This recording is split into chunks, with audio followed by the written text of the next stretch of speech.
اللهم صل على محمد وعلى آل محمد كما صليت على إبراهيم وعلى آل إبراهيم إنك حميد مجيد اللهم بارك على محمد وعلى آل محمد كما باركت على إبراهيم وعلى آل إبراهيم إنك حميد مجيد۔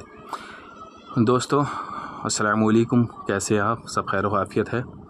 تو قرآن کریم کا آج یہ ترجمہ اور تشریح کی اللہ تعالیٰ نے توفیق عطا فرمائی کہ آج سے اس کو شروع کر رہا ہوں انشاءاللہ، اور اللہ تعالیٰ آسان فرمائے، آپ کو سننا آسان فرمائے، مجھ کو کہنا پڑھنا آسان فرمائے، اور اللہ تعالیٰ ہم سب کو اس سے جوڑے قرآن سے، اور اس کا ثواب، اس کی برکتیں، اس کی نعمتیں ہماری زندگیوں میں، ہماری عمروں میں، ہمارے بچوں کی، اولادوں کی، گھر بار، کاروبار میں، سب میں اللہ تعالیٰ ہمیں نعمتوں سے نوازے۔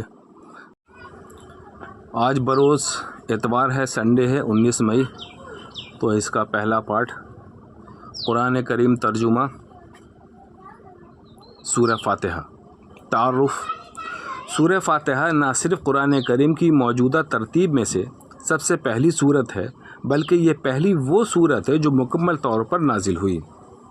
اس سے پہلے کوئی سورت پوری نہیں نازل ہوئی تھی، بلکہ بعض سورتوں کی کچھ آیتیں آئی تھیں۔ اس سورت کو قرآن کریم کے شروع میں رکھنے کا منشا بظاہر یہ ہے کہ جو شخص قرآن کریم سے ہدایت حاصل کرنا چاہتا ہو، اسے سب سے پہلے اپنے خالق و مالک کی صفات کا اعتراف کرتے ہوئے اس کا شکر ادا کرنا چاہیے، اور ایک حق کے طالب گار کی طرح اسی سے ہدایت مانگنی چاہیے۔ چنانچہ اس میں بندوں کو وہ دعا سکھائی گئی ہے جو ایک طالب حق کو اللہ سے مانگنی چاہیے، یعنی سیدھے راستے کی دعا۔ اس طرح اس صورت میں صراط مستقیم یا سیدھے راستے کی جو دعا مانگی گئی ہے، پورا قرآن اسی کی تشریح ہے کہ وہ سیدھا راستہ کیا ہے۔ یہ سورہ فاتحہ مکی صورت ہے۔ شروع اللہ کے نام سے جو سب پر مہربان ہے، بہت مہربان ہے۔ شروع اللہ کے نام سے جو سب پر مہربان ہے، بہت مہربان ہے۔ تمام تعریفیں اللہ کی ہیں جو تمام جہانوں کا پروردگار ہے، جو سب پر مہربان، بہت مہربان ہے، جو روزہ جزا کا مالک ہے۔ اے اللہ، ہم تیری ہی عبادت کرتے ہیں اور تجھی سے مدد مانگتے ہیں۔ ہمیں سیدھے راستے کی ہدایت عطا فرما، ان لوگوں کے راستے کی جن پر تو نے انعام کیا، نہ کہ ان لوگوں کے راستے کی جن پر غضب نازل ہوا، اللہ حفاظت فرما، اور نہ ان کے راستے کی جو بھٹکے ہوئے ہیں، اللہ حفاظت فرمائے۔ یہ تو اس کا ترجمہ ہو گیا۔ اب اس کی تشریح۔ نمبر 1، عربی کے قاعدے سے رحمان کے معنی ہے وہ ذات جس کی رحمت بہت وسیع یعنی ایکسٹینسو ہو، یعنی اس رحمت کا فائدہ سب کو پہنچتا ہو۔ اور رحیم کے معنی ہیں وہ ذات جس کی رحمت بہت زیادہ ہو، یعنی انٹینسو ہو، یعنی جس پر ہو مکمل ہو، یعنی جس پر ہو مکمل طور پر ہو۔ اللہ تعالیٰ کی رحمت دنیا میں سب کو پہنچتی ہے، جس سے مومن کافر سب فیضیاب ہو کر رزق پاتے ہیں اور دنیا کی نعمتوں سے فائدہ اٹھاتے ہیں، اور آخرت میں اگرچہ کافروں پر رحمت نہیں ہوگی، لیکن جس کسی پر یعنی مومنوں پر ہوگی، مکمل ہوگی کہ نعمتوں کے ساتھ کسی تکلیف کا کوئی شائبہ نہیں ہوگا۔ رحمان اور رحیم کے معنی میں جو یہ فرق ہے، اس کو ظاہر کرنے کے لیے رحمان کا ترجمہ سب پر مہربان اور رحیم کا ترجمہ بہت مہربان کیا گیا ہے۔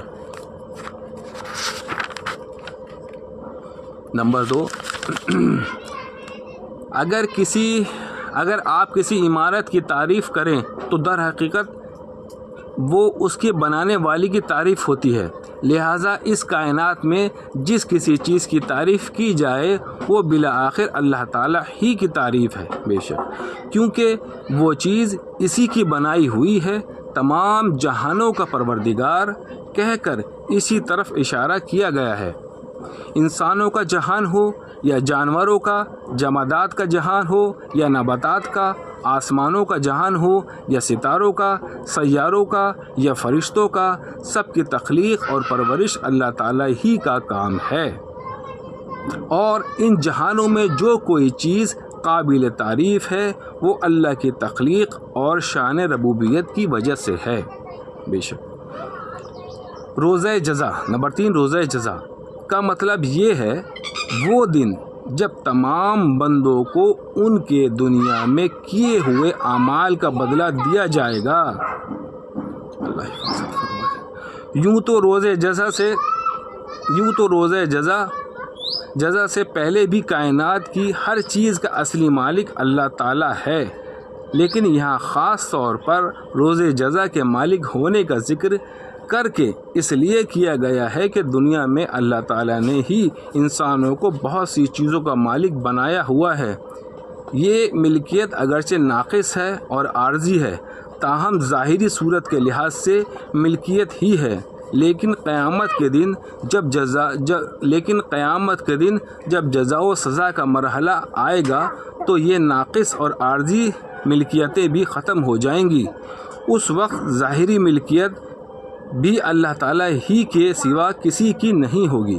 بے شک چوتھا، یہاں سے بندوں کو اللہ تعالیٰ سے دعا کرنے کا طریقہ سکھایا جا رہا ہے، اور اسی کے ساتھ یہ واضح کر دیا گیا ہے کہ اللہ تعالیٰ کے سوا کوئی کسی قسم کے عبادت کے لائق نہیں، نیز ہر کام میں حقیقی مدد اللہ ہی سے مانگنی چاہیے، کیونکہ صحیح معنی میں کارساز اس کے سوا کوئی نہیں۔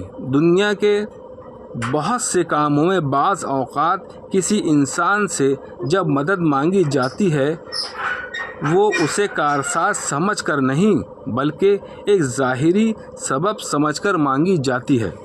اللہ تعالیٰ کہنے سننے سے زیادہ عمل کی توفیق عطا فرمائے۔ اللہم صلی علی محمد۔